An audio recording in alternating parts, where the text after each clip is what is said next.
Hello everyone, what's up? Prince1215 here with another video review. Today I'm taking a look at LEGO Star Wars set number 75372, Clone Troopers and Battle Droid Battle Pack from LEGO Star Wars. As you know, I've kind of already, it's on the box. So anyway, before we get to the set itself, let's take a look at the box. So as we've readily established at this point, this is LEGO Star Wars. If you didn't get the idea based on all this going on the front up here, it's for ages 7 and up. Of course, that's just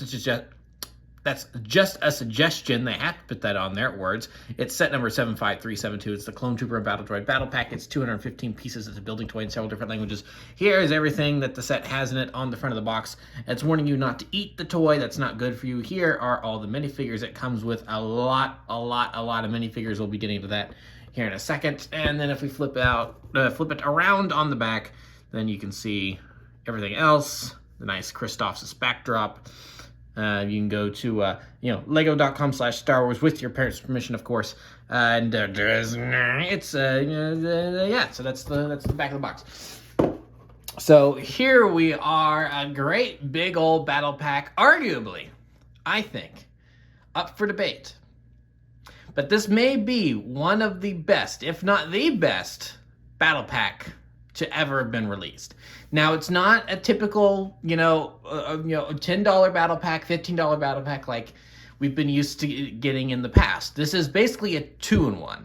And for it being a 2-in-1, I think what we get here is pretty great. So we'll go ahead and start with kind of what I think is the main attraction in terms of set builds, which is the new, that's not supposed to happen, which is the new Octopatara droid. There we go. Based on his appearance in the Clone Wars movie, which is why we have Christoph's as the background there.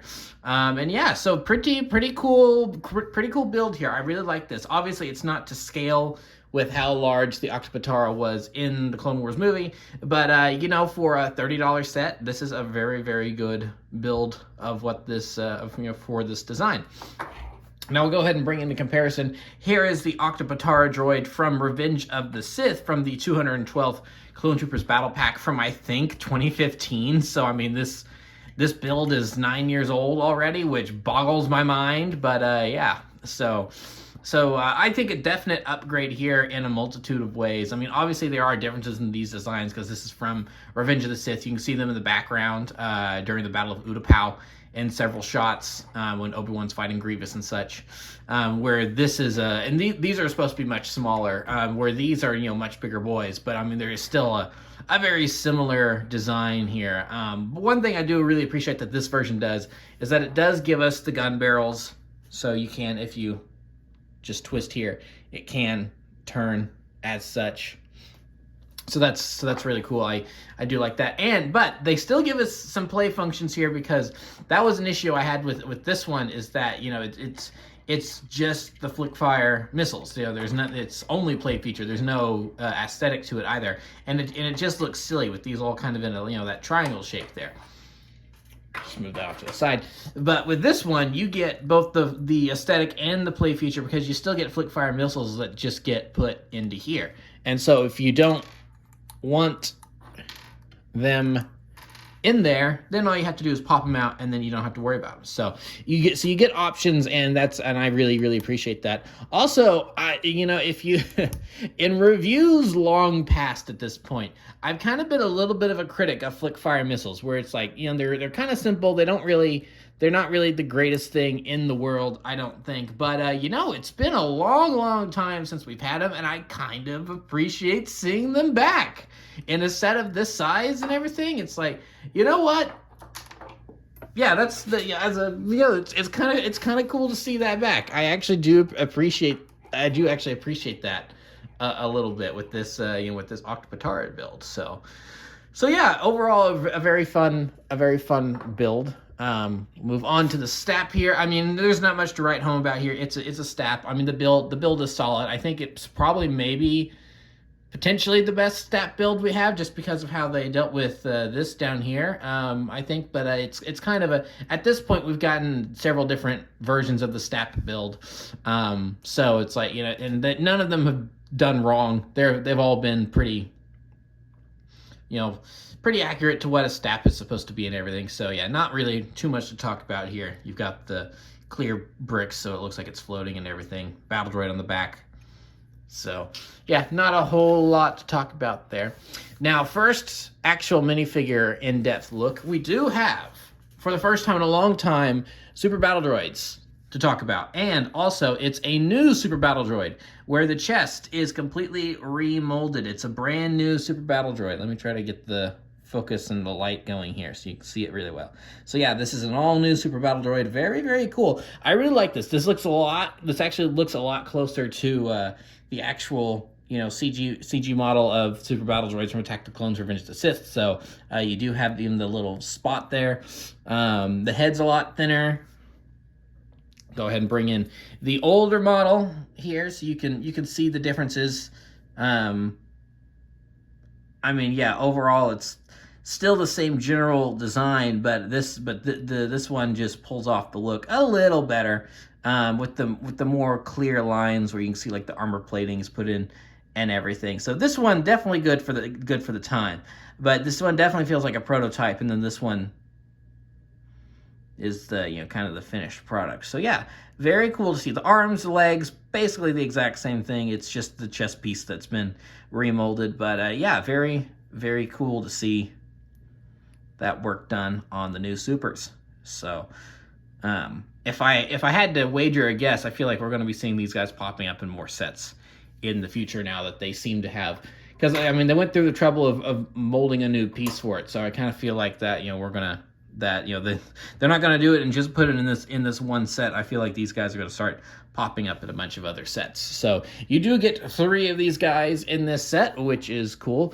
You also get you also get 2 regular B1 battle droids, which nothing new here. It's a typical battle droid. They get a gray blaster instead of the black one, which I think is interesting that they've started to differentiate the blasters, where battle droids get gray now for some reason.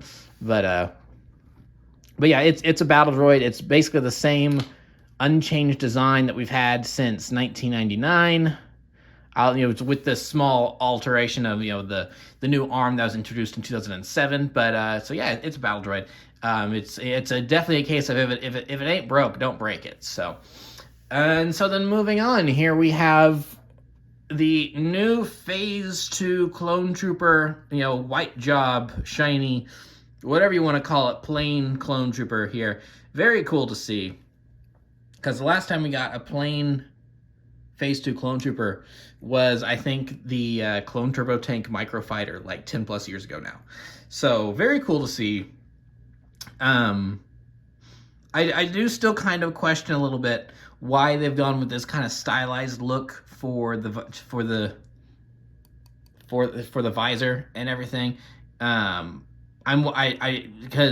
I would say that they're clearly trying to mimic the Clone Wars Bad Batch style with that, except for the fact that they include the black line, which Clone Wars and Bad Batch omit from Phase 2 troopers for some reason. But I mean, that's just a nitpick for me. I'm not like, I don't like these designs because I stylized the helmet. It's like, no, it's a Phase 2 trooper. I'm not gonna get upset about having new Phase 2 troopers in here.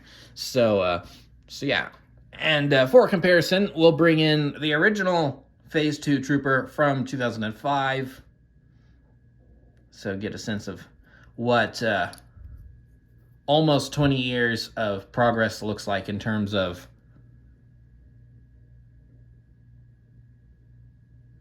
design, aesthetics, and everything. So turn them around here. So yeah, pretty cool to see the difference between these two.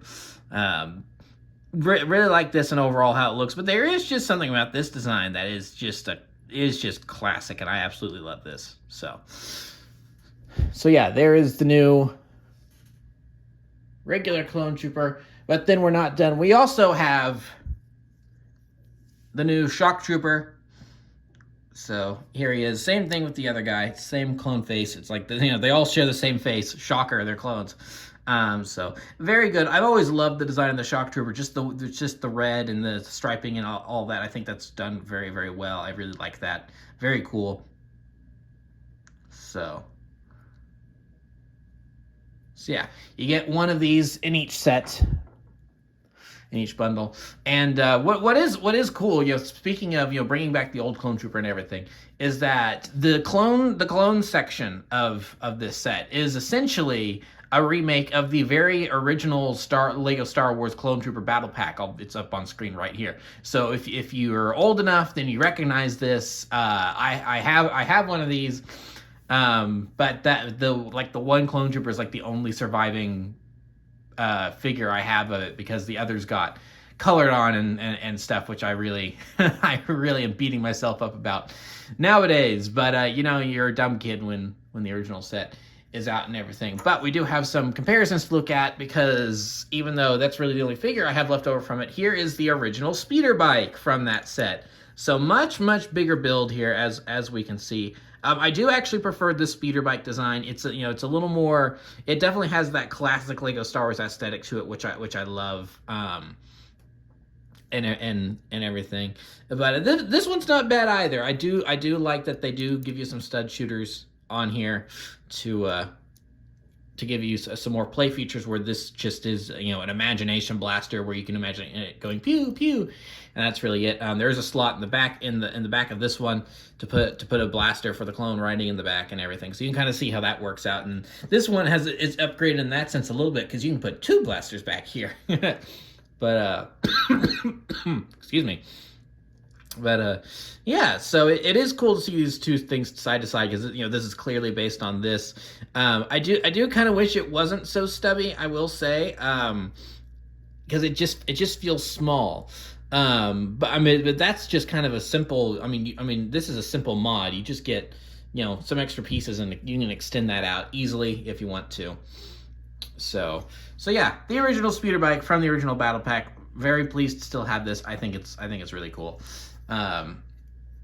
Just something about these pieces, and it's like this is just classic. It's very nostalgic, very iconic. I do really like that. But yeah, that being said, this build isn't bad either. It's a nice small little speeder bike. It just doesn't hold up with the the classic aesthetic and look of that other one. But it still functions exactly as it needs to, and it carries your troops into battle. And then once they do reach battle, then you do have the little turret again, reimagining remake of the very original, where that came with a little turret gun emplacement as well. I always loved the fact that they gave you little gun emplacement, little turrets, because it did remind me of the original Star Wars Battlefront games, where there were turrets in those games that anyone could jump in and use. So stud shooter up here, which is very nice. And then also it does double with the fact that then you can take off one of the little shields, and then you can give it to the clones to use to protect themselves, which I do like, because that's not something we see too much from Clone Wars battles, where we saw it a little bit in Season 6 of the Clone Wars at the very, very start, where they had giant riot shields they were using down hallways to fight off droids and stuff, and we didn't really see it after that, which I'm like, well, that seems to be a tactic that was working. Why didn't you continue with that? So yeah, it's a nice little double play feature here, because you have the defensive turret, then you can rip those off and you use them as shields. Very, very cool. And that's pretty. Oh, and then there is I did forget about this. There is a little case here that comes with some thermal detonators in here, so you can have some grenade battles going on if it wants to focus on the grenades. There you go. So yeah. But other than that, oh, and of course you do get extra 1x1 flat tiles here to load into all the stud shooters. So, but other than that, that's pretty much it for the entirety of this set. And boy, what a set! Like I said at the start, I think this is probably going to go down in history as one of the best battle packs we ever get, because yes, it is more expensive than your typical battle pack, but it's essentially a 2-in-1 combo battle pack. So it's like you take two $15 battle packs and you combine them together, and you get this. So for $30, you get 1, 2, 3, 4, 5, 6, 7, 8, 9 minifigures. 9 minifigures. So you get 2 of these for $60, and you get 18 minifigures. That gives you that. So if you have 2 of these, then you get 6 White Job Clone Troopers, 2 Shock Troopers, 6 Super Battle Droids, and 4 regular Battle Droids, plus 2 Octopataras, and it's like the bang for your buck value out of this, even if you just get one, I mean, it's obviously it's a battle pack. A lot of people are going to get multiple of these, but even if you just get one of these, there's so much value here for what you're paying for and everything, and what troopers are included and everything. Like, I think everyone loved the fact that we have received multiple 501st battle packs, but it's been a while, so it's nice to finally have regular plain clone troopers as well. So I think including them in a set like this was really smart, and overall I think that you can do no wrong by purchasing this set or two of them or three of them, right? Because I know people are going to do stuff like that. I myself am most likely going to get a second one of these, maybe even three, just to bolster my ranks of regular clone troopers, so I can maybe have as many phase 2 plain troopers as I do phase 1, because I have a lot of phase 1 troopers, but not a whole lot of phase 2 troopers at this point that aren't like 501st or 212th or something like that. So, and of course you get, and the Separatists also have a nice showing here. They actually have the best build in the set, because the Octopatara is not, it's like, it kind of gets overshadowed by the clones and their gear and everything, but that Octopatara is not to be slept on. That's a really, really good build too. So overall, I mean, this is just a magnificent set. You will not go wrong buying this, or multiple. So yeah, I mean, I don't really have any complaints about this set at all. It's like the whole, this speeder is kind of small. It's like, whatever. It's so the speeder's a little small. That's I don't even qualify that as a nitpick. I mean, that is such a meh. Okay, who cares if the speeder's small? The rest of it, everything else is so good that I don't really care if the speeder's small. So it was just like, in comparison to the original thing, I prefer the original speeder. But taking that out of the equation, I mean, this is all great. This is all great. It's like, if I had to find a complaint on the set with this set, it's probably the fact that on the box you have clone troopers shooting red blaster bolts instead of blue. That is literally the only complaint I could think of with this set, and it's literally just a nerdy box art thing where it's like, in canon, clone troopers typically fire blue blasters instead of red. So it's like, that's it. So yeah, brilliant set. Do yourself a favor, pick this one up. I highly recommend it. This is great. So, and that will pretty much be it for this review. So thank you for watching. Remember to like, comment, subscribe, all that great stuff. Remember to follow me on Twitter and Instagram. Those links are in the description below, and I'll see you guys next time. Thank you so much for watching, and goodbye.